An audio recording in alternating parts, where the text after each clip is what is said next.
Assalamu alaikum wa rahmatullahi wa barakatuh. First of all, I want to thank every single one of you for coming down here. I want to thank the university, and of course, I want to thank Tabash, who's a really prolific, formidable opponent, and a very experienced atheist opponent for many years. And so I'm very happy that all of you are here today. To proceed, there's no doubt that there is existence. There is no doubt that there is existence. Existence is divided into two things: possible existence and necessary existence.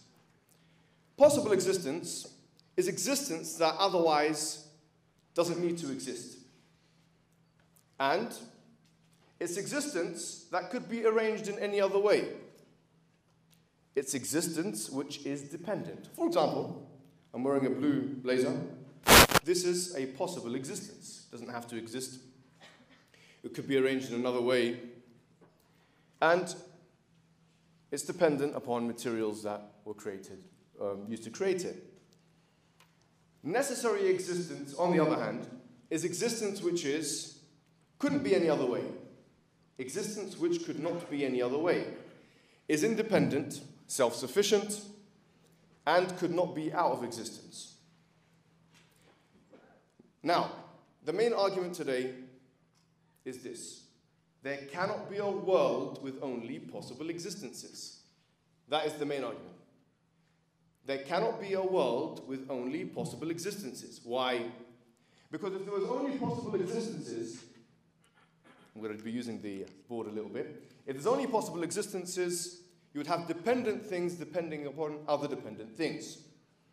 Now, this can be reasoned metaphysically, ontologically, and cosmologically. For example, we have a mathematical set. This is like a series, yes?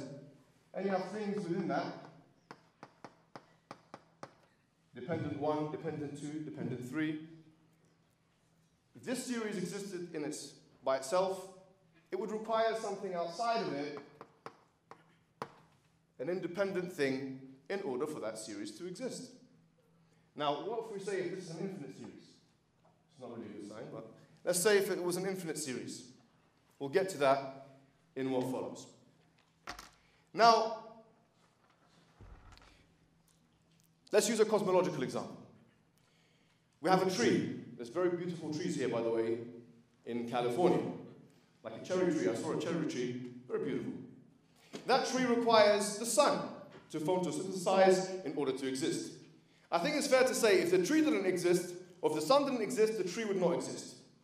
It's fair to say this, yes? So long as the sun is required, or so long as the tree exists, the sun will exist. Even if that was for an infinite amount of time.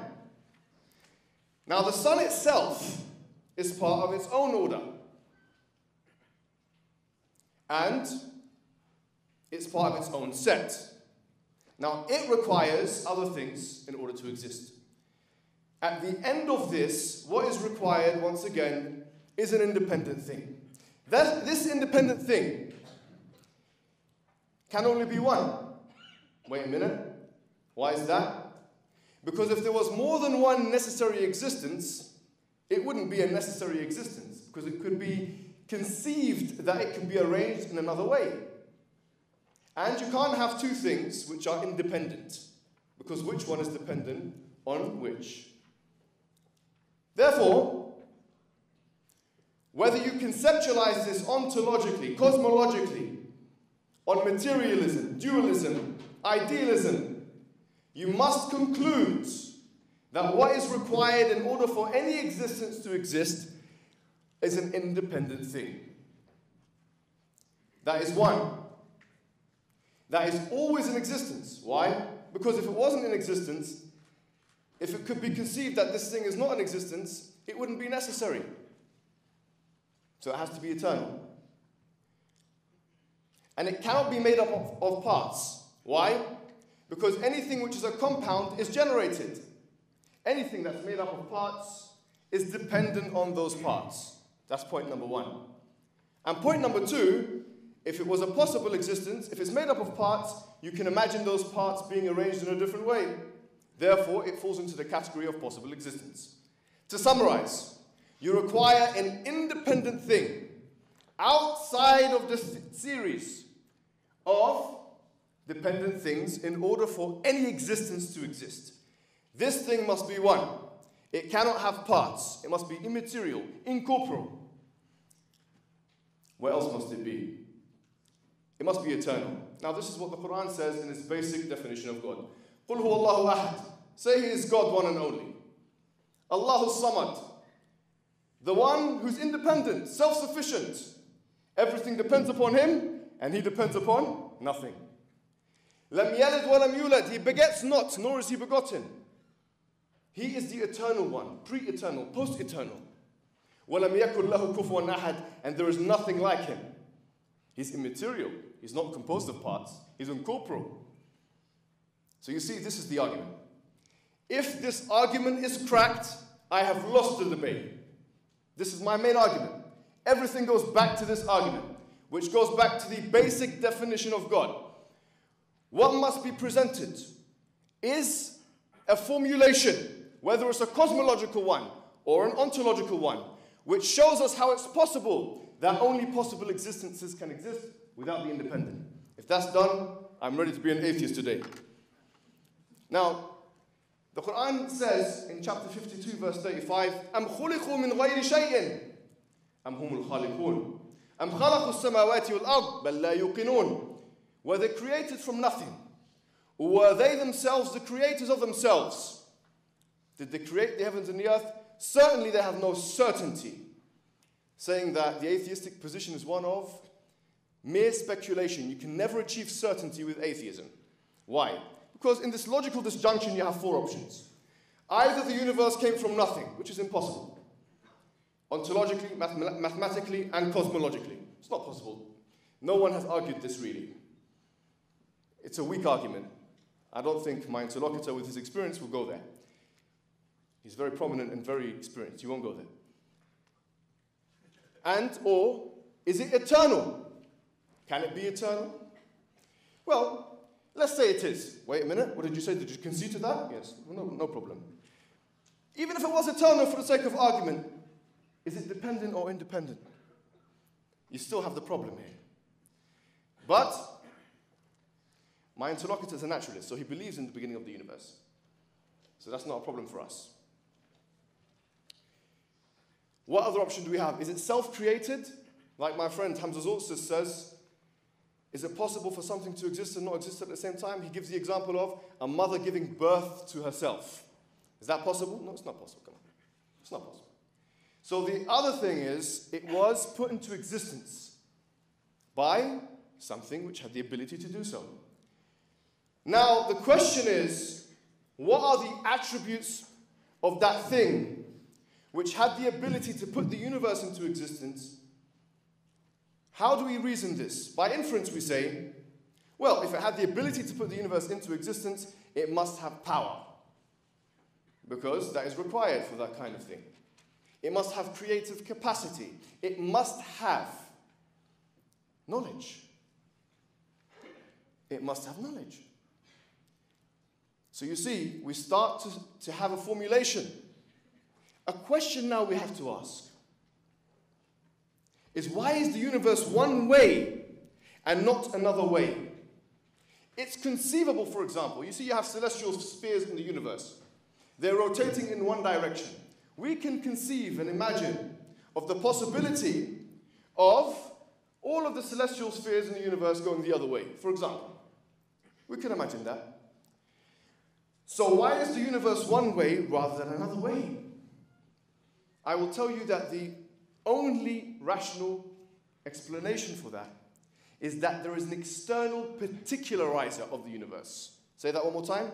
That there must be an external particularizer of the universe to choose between different options, possible options, because then you have no explanation for why the universe is one way rather than another way. You have to have an external sorting agent. You have to have an external what? Sorting agent that decides X rather than Y. Otherwise, the question will be, to the atheist, how can you prove on naturalism, or how can you explain on naturalism, that the universe is one way rather than another way? It's a very straightforward question. Now here's the thing. If we know that there is an external sorting agent, this implies will of this agent. And if there was more than one will, there would be a chaotic universe.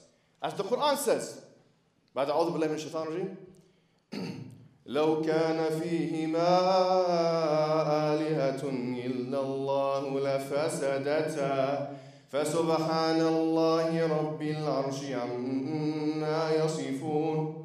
If there was more than one of them, the universe would have been corrupted. The heavens and the earth would have been corrupted. Chapter 21, verse 22. How? Because if there's more than one will, ultimately, which one is steering the ship? There would be chaotic order. The Quran also says, لَعَلَى بَعْضُهُمْ عَلَى بَعْضٍ in chapter 23, verse 91. If there was more than one Almighty, they would have outstripped one another, attempted to outstrip one another for power. So in other words, you can't have more than one of those things for those reasons as well. And this brings me to my third point, which is the argument of the physical coherence of the universe, which is a Quranic argument. Because today I'm just going to be sticking with the Quran.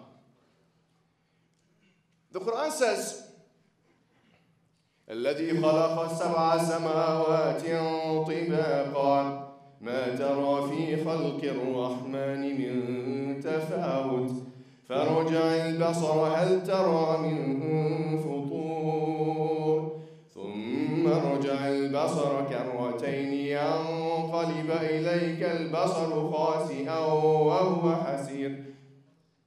That, chapter 67, verse 3. Look at the universe. Look up in the sky. Look at the sky.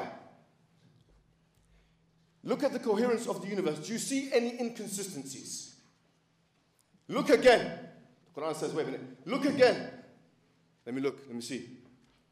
Is there any inconsistencies? Now, I thought about this verse.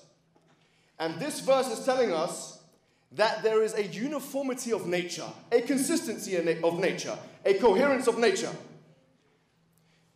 The fact that the universe is uniform and coherent is not known by science. It's presupposed by science. Wait a minute, what did you say? Let me say it one more time. If you look, for example, at any introductory guide to the scientific method, like Hugh Gao, he wrote the illustrated guide to the scientific method. He said that the fact that you have rationalizable actors that can see the universe and see its consistency means that there's a presupposition of science. And what is that presupposition? That science is uniform. That the universe is uniform. It's rationalizable. Albert Einstein said in his letters to Solvin, he said the most incomprehensible thing about the universe is that it is comprehensible. So I'm not making a fine-tuning argument today because we've heard enough of that. Every atheist and every non-atheist has heard this fine-tuning argument. What's this fine-tuning argument? The argument is, look at the constants of nature. Yes? You have these constants which are in a Goldilocks zone of life-permitting range. If they were any way this way or that way, they would not, the universe would not exist, and life would not be possible in the universe. Like Martin Rees wrote just 6 numbers, and he says N, which is capital N, a number, talking about, the natural forces. He says it's a billion, billion, billion, billion. And had any zeros been taken away, yes, then that would have been, the universe would have been completely different. E is another letter that he talks about, the conversion of hydrogen into helium. He says that this conversion is 0.007. Had it been 0.006 or 0.008, we would not exist. This is exactly what he writes. It's not what I'm writing. I'm not a cosmologist. Right? It's what he writes. That's an argument from probability. That's an interesting argument. I think the interesting thing is that many people, theists and non-atheists, accept the fine-tuning of the universe. Stephen Hawking accepted it.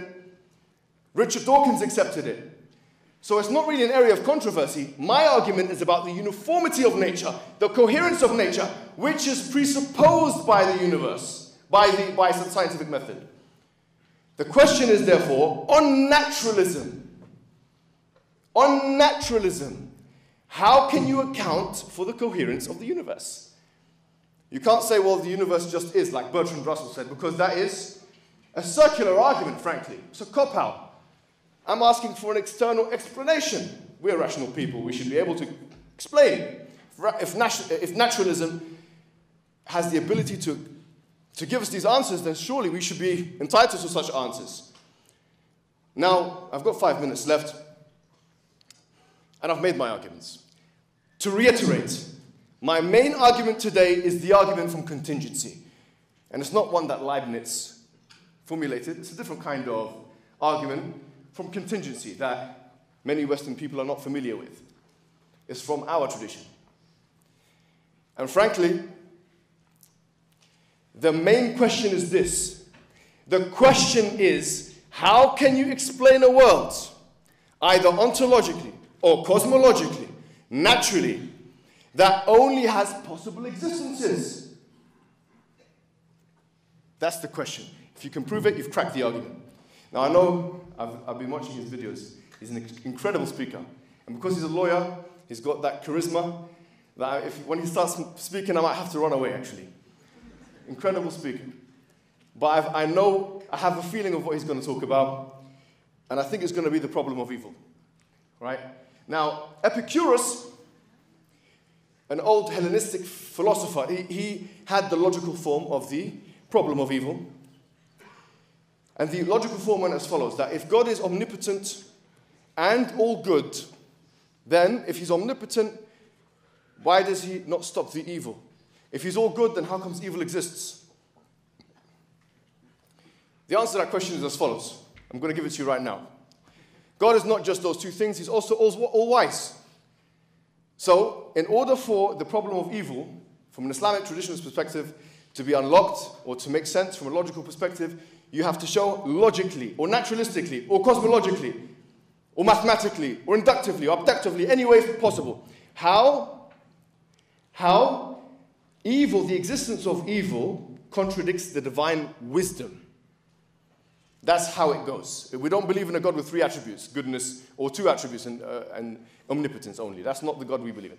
So you have to show, otherwise it's an emotional argument. Now, the other thing he talks about is the divine hidedness. Why is God hidden from us? Now, we believe in the fitrah as Muslims. The immediate knowledge of God, the intuitive knowledge of God. And by the way, this is a Muslim-specific belief. We believe that we are born believing in God. We have the immediate knowledge of God. And that society strays us away from that knowledge of God. So the Quran, for instance, or the prophets come to reinforce what we already knew primordially, if you like. Primordially, from a psycho-spiritual perspective. So God is not hiding. In fact, he's reminding us. And the Quran says, وَمَا كُنَّا مُعَذِّبِينَ حَتَّى نَبْعَثَ رَسُولًا. If an atheist dies as an atheist, and according to us, if he dies as an atheist, he's not heard the message of Islam, he does not go to hell straight away. We can't say this. It's not our belief. So God is not hiding according to us. So these are the 2 things I'm anticipating he's going to be raising up. So I'm preempting it. And finally, what I want to say, and we'll talk about this, by the way, the fitrah, the immediate knowledge of God, because there is empirical evidence of that. By the way, Justin Barrett has many interesting books on this. He says that there is a divine receptivity to God. And he done studies with children cross-culturally and found that children naturally believe in God. So atheism on this idea is a social construct. Atheism is a cultural construct. So finally, I want to say that the Quran promises us in chapter number 41 that Allah will show us all the way. In other words, his signs. He says,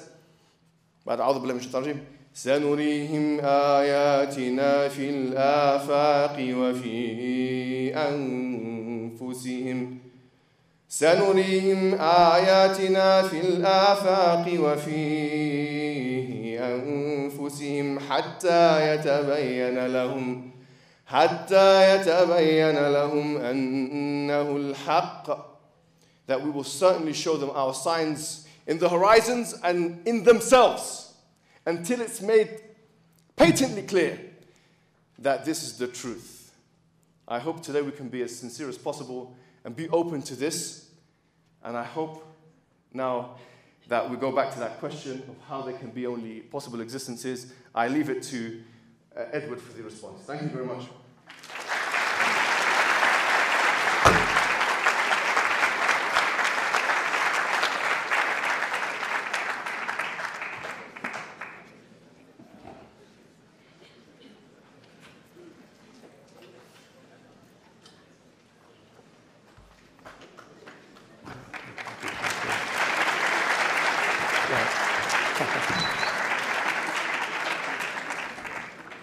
Is there some other mic I'm supposed to be? Okay. Good evening, everybody. I want to thank the Muslim Student Association for putting on this debate, and I want to thank Mohammed for debating me. I will respond to his arguments in my rebuttal, but I will now present my positive arguments for why it is more likely than not that the evidence in our physical universe clearly makes it so that a supernatural, conscious, personal being that is an all-good, all-knowing, and all-powerful deity, the standard issue God of Judaism, Christianity, and Islam, does not exist. Argument one, the argument that from the way our world operates, it is much more likely that there is nothing beyond the physical. The evidence shows that it is much more likely that the universe is not impacted by any invisible realms or by intentional actions by immaterial beings. The history of scientific discovery has shown that whenever we attributed phenomena to paranormal creatures or gods, further examination showed such beings did not cause what was happening. We learned that lightning is not caused by an angry god or gods, diseases are not caused by evil spirits and by germs, and demonic possession has nothing to do with mental illness. As humanity has gone forward, natural explanations have always evicted previously believed supernatural ones. It has never been the other way around. There's no verifiable evidence of anything supernatural, which there should be if the supernatural existed. Since we have no background information of supernatural beings or events, there is a very low prior probability of them. This means that, for instance, if we were to use Bayes' probability theory, we would be predicting only natural explanations for phenomena. Though we have never seen a quark, we know that the category of subatomic particles do exist. Evidence for the existence of quarks has been steadily increasing. One indication of the soundness of the quark model is its success in predicting the outcome of high-energy collisions of an electron and positron. There are no such equivalent empirically verifiable indications of God's existence. So we cannot infer the supernatural from a mere observation of the natural. Number two, the argument from the non-occurrence of miracles. Claims of miracles have the initial problem of bearing witness against themselves, since by their very content they are violations of the laws of nature that are not supposed to be violated. All the supposed miracles that are claimed to verify God's intervention in human affairs allegedly took place in a pre-scientific era. Why don't we moderns have the same opportunity to observe these miracles today? No verifiable events in today's world correspond to the types of miracles that monotheistic religions claim happened in ancient times. Thus, the probability that a miracle happened, regardless of which religion makes the claim, will always be lower than the probability that a miracle has not occurred. Number three, the argument from the dependence of conscious minds on a physical body and brain. There is overwhelming evidence that conscious thought and awareness cannot occur without a functioning physical brain with operative cortical neurons and synapses. Believing in a disembodied superintelligence and in life after death creates a serious dilemma. If even Alzheimer's disease can destroy conscious awareness, how can that very same conscious awareness survive the destruction of the entire body and brain at death? This would entail believing that if certain portions of our physical brains are damaged, we lose the awareness contained in those portions. But if you destroy the entire brain by death, your awareness will somehow reappear fully intact in some immaterial form. Highly unlikely. if consciousness could survive independently of the brain, diseases, brain injuries, and anesthetics would not eclipse consciousness like they do. Since the evidence shows there is no conscious self-awareness or thought without a functional brain with operative cortical neurons and synapses, we cannot be expected to believe in any God that is supposed to have a disembodied thinking mind. Number 4, the argument from evolution. Though many theists believe in evolution because of its sloppiness and trial and error features, evolution by natural selection is more likely if there is no God. More than 99% of all species that have ever existed are now extinct. This is wasteful. We have useless components in our bodies that indeed do more harm than good, like the appendix, known to most of us only when it's about to burst. Evolution by natural selection is established by the weight of the evidence. For instance, there is a 100% match of DNA sequences in the pseudogene region of beta-globin that is proof that humans and gorillas had a common ancestor. Number 5, as Mohammed predicted in his prophetic wisdom, the argument from evil, the evidential argument from evil. God can make whatever he wants happen and prevent anything he doesn't want from occurring. So why are there holocausts, extremely dangerous and violent people, horrible diseases, extreme poverty, and destructive natural disasters? If we humans need discipline, we could benefit from a military-style training camp, not a concentration camp. There was no benefit for my mother's having been in Auschwitz. Another example, malaria is a terrible disease. There's a gene, though, that provides an effective defense against malaria. It works by destroying any red corpuscles that have been occupied by any of the types of parasitic protozoans that cause malaria. But if one has inherited this gene from both parents, it also causes sickle cell anemia. Why did God have to set it up this way or allow it to work this way? To attempt to justify or explain the horrendous evil and suffering in the world, the theist must be able to show that God, even with unlimited power, could not have prevented an even greater evil, but for the horrible evil and suffering he actually created or allowed, or with unlimited power, God could not have brought about a very great good, but for the horrible evil and suffering God actually created or allowed. Here, the theist must also be able to show that the very great good that could not, but for this horrible evil and suffering, take place, was indeed such a great good as to morally justify subjecting the victims to the agonizing pain they have to endure. If we take the concept of God's omnipotence seriously, this is a very high burden for a supposedly omnipotent being to meet.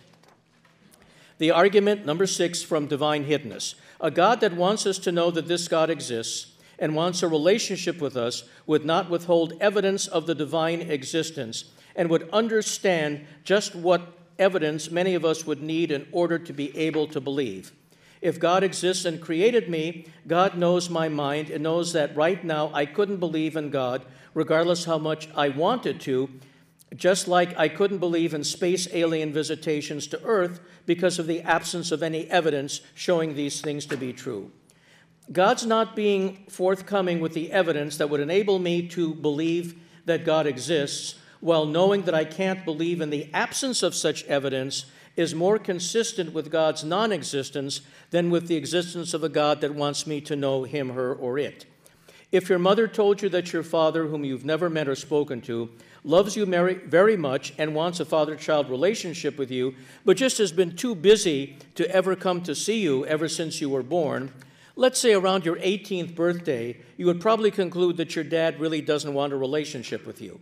We can actually see the reality of human fathers on a daily basis. So even if the dad in the above scenario is always absent, we can believe he exists. We don't have the same evidence that a God exists. So if we are told there is a God who loves us and wants relationship with us, but that God never provides us with direct evidence that it exists, when such an all-powerful God could easily provide that direct evidence, we are justified in doubting the existence of that God and doubting the desire of any such God to want a relationship with us.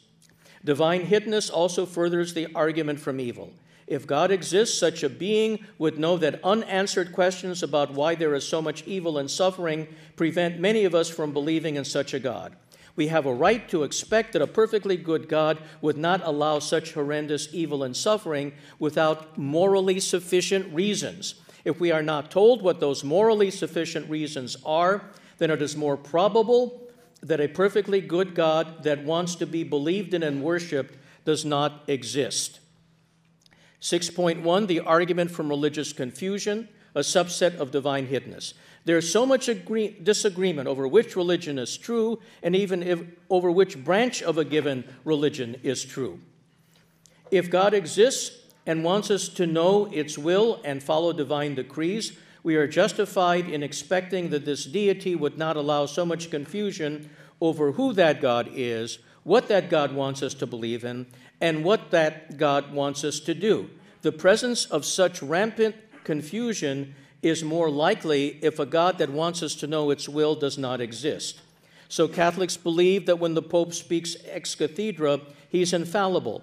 Protestants reject the concept of a Pope. If only one of these is true, God should make clear to Christians which one it is. Sunni and Shiite Muslims began to disagree over whether Muhammad's successor should be chosen by qualifications alone or need to have direct bloodline to Muhammad. Shiites believe that the 12th Imam in the 10th century was taken into hiding by God in a process called occultation and will return at the end of time in a full messianic capacity to facilitate the final and full understanding of the Quran and the Prophet's message. Sunnis do not accept this. Now, even though the Sunnis and Shiites share the Quran, they have different versions of the Hadith, which are very important to Islamic interpretation of the deeds and traditions of the Prophet. So if one of these is true and the other is false, God should make clear to Muslims which one it is. Now, the other also derived from divine hiddenness, argument from unreliable revelations and translations, from defects and errors in the Bible and the Quran. If God exists, we are justified in expecting that this God will provide us with a reliable revelation. If there are problems with the revelation, then it's more consistent with a God that is not perfect. Both the Bible and Quran talk clearly about male dominion over women. Genesis 3:16 says, "And thy desire shall be to thy husband, and he shall rule over thee." Surah 4:34, Pickthall says, "Men are in charge of women because Allah hath made the one of them excel the other." Well, we modern humans have learned that there is no reason for men to be in charge of women because women are the intellectual and moral equals of men. So this itself shows that both the Bible and the Quran are incorrect insofar as they vest the man with more power over the woman than the woman is vested over the man. Also, both the Bible and the Quran talk about hell eternally for those who don't believe in the religion each revelation is promoting. Well, they can't both be true. It can't be true that you'll go to hell forever if you are not a Christian, and you'll go to hell forever if you're not a Muslim. So if in fact there is a God that bases our eternity on whether we choose Christianity or Islam, then that God should tell us which one and not let us make the honest and sincere mistake of picking the wrong one and falling through the trap door into eternal horror. So the very fact that God doesn't make this clear to us and give us a clear choice is more consistent with there not being a God that wants us to find the truth. Now, also, if Islam is true, those of us who do not speak Arabic and those of us who can't read the Quran in its original should be given a clear, unambiguous translation, which is the functional equivalent of Arabic, or God should have revealed the Quran in every major language. Mohammed Pickthall was one of the most prominent translators of the Quran into English in the 20th century, and in his translator's foreword, it's a direct quote, "The Quran cannot be translated. Every effort has been made to choose befitting language, but the result is not the glorious Quran. It can never take the place of the Quran in Arabic. But then, if God wants me to be a Muslim, God should provide me with the proper translation so I don't make any errors." Now, another argument from divine hiddenness, a subset, is the argument for moral confusion. So many people acting in good faith, even members of the same religion, disagree about what is right and what is wrong in a bewildering variety of situations. Both the Bible and the Quran condemn gay sex, but most of us know gay couples, and our reason and experience tell us that same-sex relationships are no worse than heterosexual relationships, just like our reason and experience tell us there's no reason for men to be in charge of women or rule over women, as opposed to women being in charge of men and ruling over men. So if either or both the Quran and the Bible were infallibly true and inerrant, they wouldn't say these things. Argument 7, argument from scale, or the argument from human insignificance. 68% of the universe is dark energy. 27% is dark matter. So a scant 5% of the universe is even conceptually accessible by us. Of that 5%, virtually all of it is comprised of empty space, which is instantly lethal to human beings. So 99.359 of the universe is basically off limits to humans. Our galaxy contains around 300 billion stars. Our galaxy is one of 100 billion galaxies in the observable universe, and we have no access to any of this. Mathematically, we are just 1 part in 100, followed by 39 zeros of the universe. There are 20 septillion planets in the universe. That's 20 followed by 24 zeros. Why would God need such a literally astronomical number of excess planets if we are the core of God's creation and concern? The universe is 13.7 billion years old. The Earth is 4.6 billion years old. We humans have been around for maybe 200,000 years. If we are at the center of creation and of God's concern, why did God wait 13.7 billion years for us to appear? An all-powerful engineer would not have needed to suffer this kind of inefficiency. Remember, we are speaking of a God that's supposed to be all-powerful. Argument number 8, the argument against the existence of a transcendent person. A person is by very definition a being who thinks and performs actions, and that in turn requires being in time. So how could God have deliberately created anything if there wasn't an environment of time and space in which to operate sequentially so A could cause B? If the theist says that God exists in and functions in some unknowable metaphysical time, for which, of course, there's no proof, then the theist is conceding that God is not completely transcendent, since God operates in some nebulous context which corresponds to time. A being that is outside space and time is not working within a framework in which anything can be caused by anything else. So we can see that the overwhelming weight of the evidence in our physical universe makes the predictive power of atheism much stronger than that of theism. We see, for instance, that the universe is not perfect. Most of it is lethal. We also see that within 5 billion years, the sun will burn out, which means the earth will seek to exist. I don't see much perfection in that.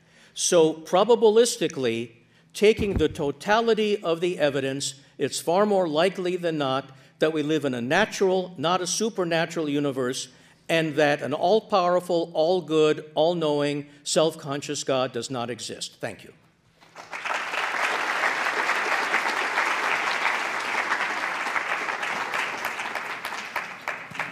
Thank you so much for both of our speakers. The next section will be the rebuttal section. Each speaker will have 10 minutes to counter the other speaker's argument that was presented during the opening statement. We will begin with Mohammed Hijab and then Edward Tabash. So, Mohammed Hijab.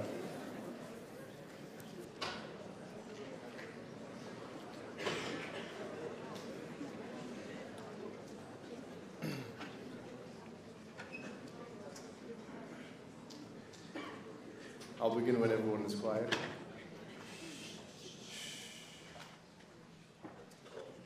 All right, so Edward made 8 points, 8 arguments. I'm going to respond to each and every single one of them.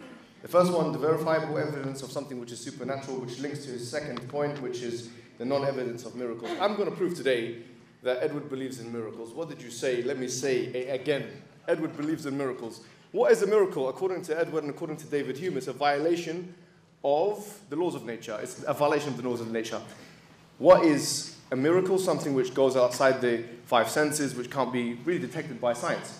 Because naturalism, according to the Oxford Concise Companion, or philosophy, is something which can only be seen by science. The Quran responds. It says, وَضَرَبَ لَنَا مَثَلًا وَنَسِيَ خَلْقَهُ قال من يحيي العظام وهي رميم قال يحييها الذي أنشأها أول مرة وهو بكل خلق عليم. He says, they say to us, they say, he struck an example and they say, who's going to raise the dead when it becomes dust?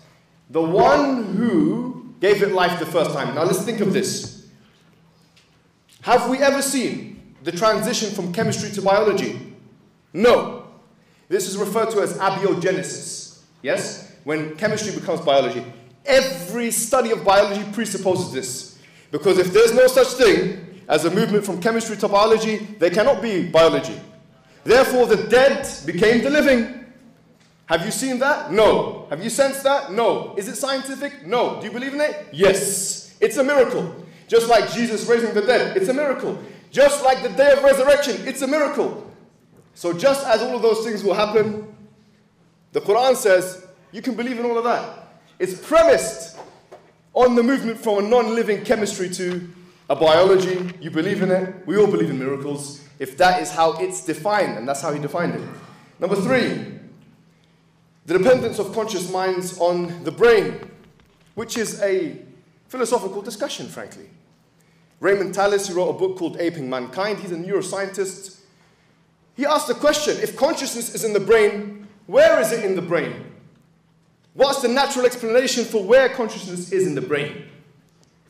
Really, frankly, the idea that you can lose consciousness through anesthetic and then be not in a state of consciousness is refuted by dreams. The existence of dreams. I close my eyes, but I see. How can you explain dreams? This is the problem of hard consciousness, the hard problem of consciousness. You can't bypass the academics. This is something that philosophers have been talking about since time began. Number 4. That the argument from evolution doesn't contradict theism. But which evolution are we talking about? Darwinian evolution after the 1960s? One thing will refute this. The problem of induction.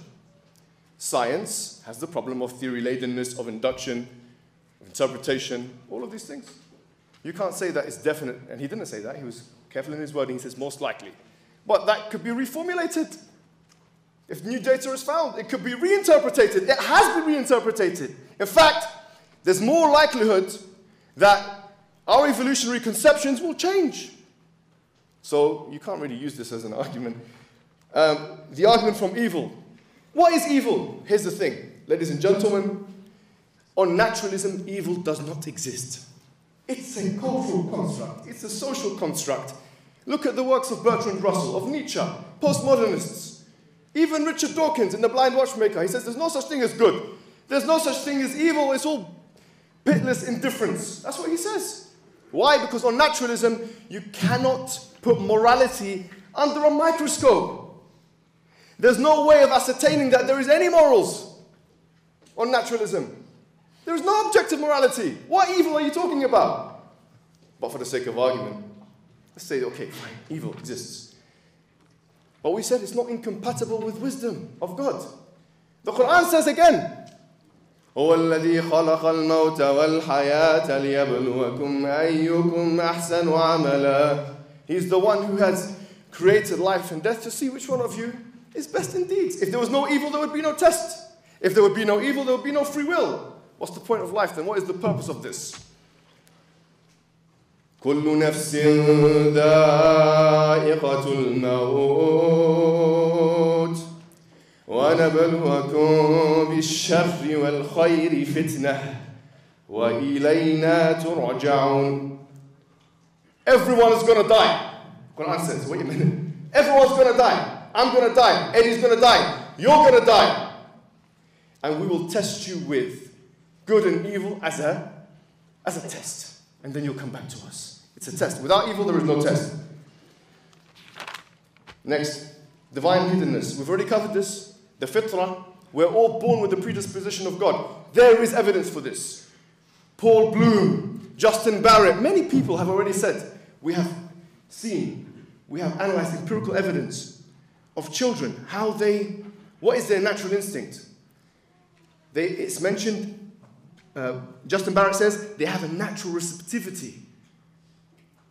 They have a natural receptivity to the divine, a non-anthropomorphic God, not Jesus, not Buddha.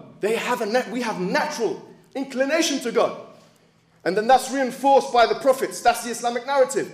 The prophets came to remind us of what we already knew. It's a dhikr. The Quran is a reminder. Just like if you were separated from your parents or your mother, and then you're reunited with her, she is by natural instinct. And the same thing with God. So we talked about divine unreliable revelations. I agree with this point. There are unreliable revelations, but I would want to see how that is the case with the Quran. There was no argument there. Chapter 4, verse 34, it's a bad translation, man in charge of women. There's only one translation, I think, or two. It's men are maintainers and protectors of women. And frankly, if you didn't believe this, you wouldn't draft men to the army in America. Men protect women, and they have done so. It's not saying that they're better than them. The Quran, and the Prophet said, إِنَّمَا النِّسَاءُ شِقَائِقُ الرِّجَالِ. Men are equal to women. So, I mean, the Quran says, إِنَّ اللَّهَ لَا يُضِيعُ عَمَلَ عَامِلٍ مِّنكُم مِّن ذَكَرٍ أَوْ أُنثَىٰ بَعْضُكُم مِّن بَعْضٍ. That God does not let to waste any action of a man or a woman, both of you. But anyways, go back to the idea of natural selection. On natural selection, the patriarchy on feminism is justified. Because if men can dominate women, that's a natural thing. What's the problem on naturalism? How can you justify feminism, second-wave feminism, on naturalism? That's an impossibility. You can't do it. Why not third-wave feminism? Why not the works of Judith Butler? Why not queer theory? Why not LGBT? Why it has to be second-wave, equal, the Eurocentric understanding of equality? How is that naturalistic? I'd want to see how he mechanistically shows us that. Hell, eternity, well, both of us can't be, Muslims and Christians can't be both right. You're right about that. But that doesn't solve any issue, doesn't create any problem. The translation problem, only one way to understand the language. There's a translation problem with mathematics. Is mathematics false, therefore? It's a language. If a translatable thing, it becomes false because of its content, and it has to be translated, then mathematics is false. Moral confusion. I mean, yes, there's moral confusion, but just because there's controversy of something, it doesn't make it false. That's a fallacy. Argument from scale. He says 99.9% of the universe is not hospitable to human life. He's made the fine-tuning argument for me. And we're in the 0.01. So what is the possibility of that for real? I agree with you. A transcendent person. A transcendent person, he defines person in a certain way. He says, well, God controls time and space. Simple as that. I mean, it's not really an argument. And I think, I've got a minute left. Have I got 1 minute left? Well. You know, here's the thing, guys. Don't be swayed by the red herring. The red herring is a moral red herring. The Quran says this about men. Look, here's the thing. On naturalism, no one is born equal. Yes? Why? Because actually liberalism is an outgrowth of something which is called the state of nature. It's a fictitious mythological construct which John Locke and Thomas Hobbes wrote in their books. It's not scientific. We came out of the state of nature and we became what? We became connected socially, contractually into the state. So the whole of liberalism and human rights, by extension, is a myth. It's a liberal myth. Show me on naturalism how liberalism is true, how we're all born equal. In fact, I'm tall, you know, you're average height. We're all different. On naturalism, we're all different. Thank you very much.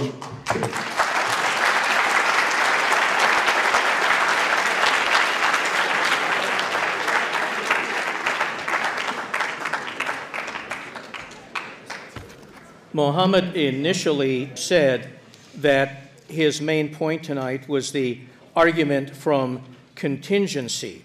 The problem is to say that there must be a necessary being for everything that is contingent requires that the necessary contingent situation plays out in an environment with cause and effect. And yet Mohammed has always said that the universe had a beginning and there was nothing before, and that God created the universe out of nothing. Here is the problem. You cannot analogize from cause and effect and necessary and contingent beings from within time and space as opposed to the very coming into being of time and space in the first place. If, in fact, the Big Bang, as is most likely, nothing preceded it, there was no time and space, you can have no cause and effect, and we can't even speak of cause and effect because there was no environment for A to cause B. Now, with respect to the notion of a necessary and contingent being, there's a problem with the concept of a necessary being. The problem is that a necessary fact cannot explain a contingent fact without introducing a new contingent fact in need of explanation. Now, let's see why this is so. If a necessary fact cannot explain a contingent fact except by entailing it, because any fact entailed by a necessary fact must itself be necessary. However, the necessary fact does not entail the contingent fact, then the explanatory connection it has to the contingent fact must be a contingent one, which introduces a new contingent fact in need of explanation. And if the defender of the argument replies that this new contingent fact can also explain by the necessary fact, then the same reasoning will apply, introducing yet another new contingent fact in need of explanation, and so ad infinitum. But the whole reason for introducing necessary fact in the first place was to avoid an infinite regress of explanations. Now, Mohammed said that we cannot even call something evil unless we have a moral foundation, implying that objective moral values can only exist with a supernatural being. But he doesn't explain what the connection is. For instance, I've shown you in the Bible and the Quran where, though Muhammad resists it, men are supposed to be in charge of women. I've showed you in both the Bible and the Quran where people are sent to hell forever for not just choosing the right respective religion.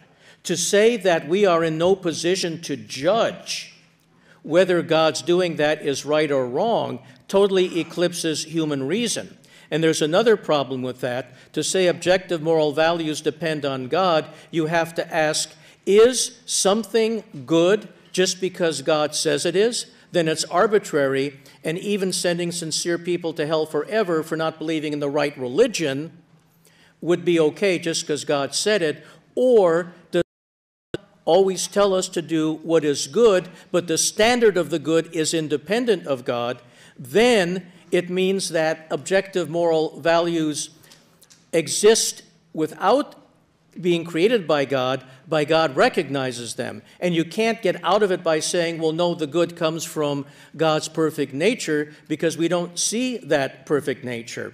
Now, as far as the dependence of consciousness on the physical brain is concerned, nothing mental happens without anything physical happening. There's no thought or awareness that comes into the human brain without a physical event in the brain. This is very, very important. Again, if consciousness could exist apart from the brain, then diseases and anesthetics wouldn't eclipse consciousness. Now, he talks about the coherence of the universe, and he thinks the argument from scale is not a problem.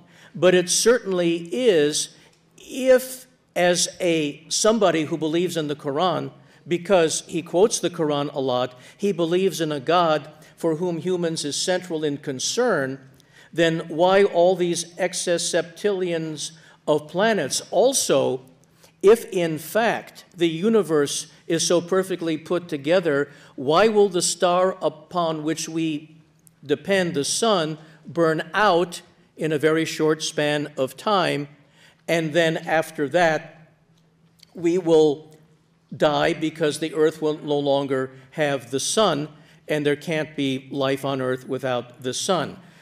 Also, with respect to the whole concept of naturalism, Mohammed can't just, like I saw in one of his tapes, he tried to say that we can infer the existence of God from the functioning of the universe, just like we can infer the existence of gravity from the way gravity operates. But you see, definitionally, gravity is how I drop something, it hits the floor or hits the table.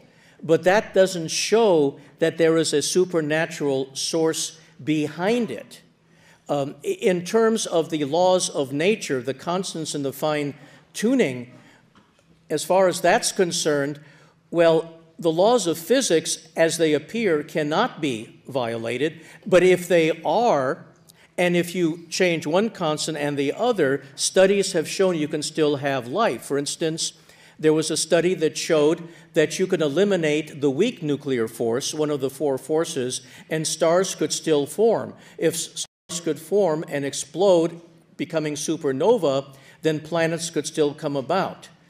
We've also seen that there is an argument from cosmic inflation, which has been demonstrated, the cosmic microwave background, and the way inflation works with quantum mechanics, that there could be a multiverse, numbers and numbers of individual universes, each with their own pockets of different physical laws. This hasn't been established by proof, but yet it is a better argument than theism because it has a basics in physics and it has natural laws that are explainable. The other thing that Mohammed has not yet addressed is he would have to admit that in 99% of all instances in human technological process, when science has looked for an answer, it has found a natural answer. So what would be those instances that differentiate the need for a natural answer to a supernatural one? In other words, if we look at a cell or a bacteria, the way it behaves, natural explanation. But we look at something else and our answer is only God did it. There's a world of difference between looking at the fact that planets revolve around the sun and that stars don't fall out of the sky except when they explode as supernova, and going outside right now and seeing the constellations saying, Eddie and Mohammed, you're both wrong, you better become Mormons. There's a world of difference between those two. That would be a supernatural event. Also, Mohammed has never been able to, and I don't blame him because no one can show how if in fact consciousness depends on a physical brain, how the greatest intelligence in the universe can exist and think and function without a physical brain. How can there be a God that doesn't have cortical neurons and synapses? How does God think when all the evidence shows that the occurrence of thought requires cortical neurons and synapses? And also, if God is outside of space and time, God cannot be a personal being, because by very definition, a personal being is defined as something within space and time that has limits.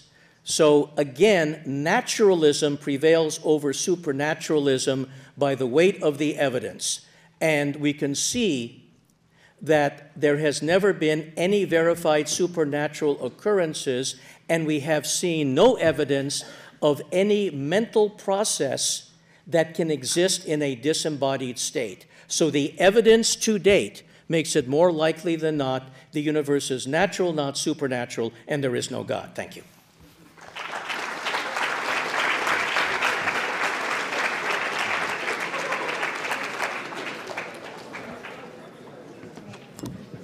Thank you very much to both of the debaters, both Brother Mohammed Hijab and Edward Tabash. So the next session would be the question and answer between them both. However, just because of the timing and because Maghrib has come in, we're going to take our break now for prayer.